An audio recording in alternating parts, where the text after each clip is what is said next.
All engines running.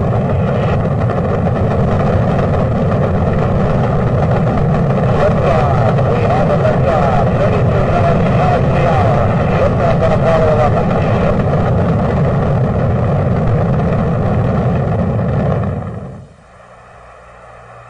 40 feet down, 2.5. Picking up some dust. 30 feet, 2.5 down. Brake shadow. 4 forward. 4 forward. Drift into the right a little. 20, down a half. Contact light.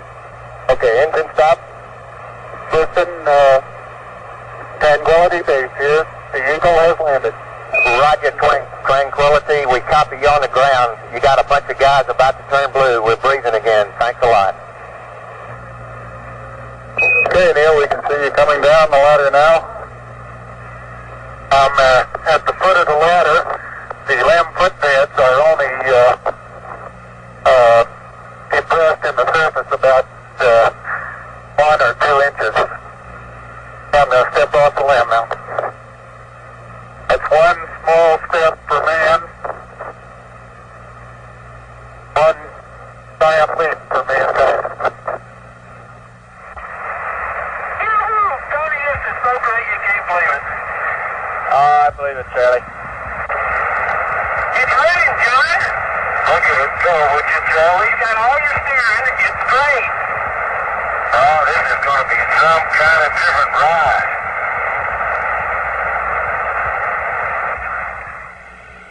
Hippity hoppity, hippity hopping over hill and dale. Da da da da da da da da da da da da. Hippity hopping along. One ignition. Burn away, Houston. Vector good. We're burning flat. That's Roger, right. looks good, flight. How's the base shot flight? Roger.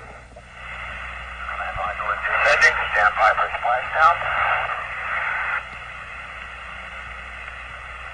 Well, in looking back on it, I just feel that from the time the mission was over, for the next couple of years, I was in a period of just discomfort that I characterized as depression or despair, anxiety, apprehension, questioning my own ability to perform. Since then, I've learned to characterize it more as a fear, a concern that I would not measure up to my own standards, that I wouldn't look good in front of people.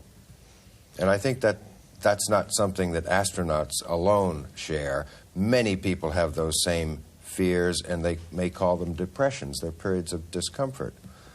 And it was pretty much straight depression during those 2 or 3 years before I was hospitalized at an Air Force base for psychiatric evaluation. There were periods of excitement when I would travel and meet different people or get wrapped into something that had nothing to do with my job at that point. Generally, the day-to-day activities I didn't care for because I didn't care for the way I was apparently measuring up to my own high standards. You talk about the depression that you suffered at this time. What form did this depression take? Well, depression that I experienced was in the form of a fear, a desire to stay inside of yourself, not to go out and talk to people, a very self-conscious feeling, one that would lead you to wanting to stay in bed and not get up at all, to be afraid to open the door and go out and shop in the market, to be very conscious of other people watching you, almost a paranoia. And since then I've learned that a lot of alcoholics experience this kind of fear and concern and apprehension and share the same self-centeredness. And what it really is a self-directed concern. It's a very inflated ego, but it's directing all of your attention inside. And even though it's so uncomfortable, the way that you get out of this fear and depression is by getting out of yourself, getting involved in activities that slowly get you to start thinking about other people. To the extent that you can begin to help other people, then you can begin to not be so concerned about your own thoughts. Well, then you sought help, as you've explained, from the psychiatrists, and what did you learn from them? I'm not sure really what I learned. I learned that it was okay to not be perfect all the time. And that in itself gave me a bit of relief.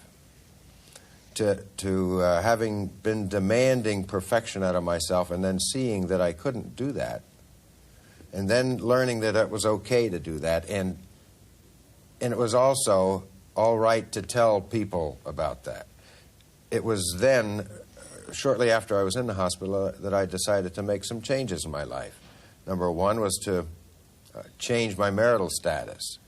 Number two was to retire from the Air Force, and then I wanted to write a book about those experiences because I felt they could be of value to other people.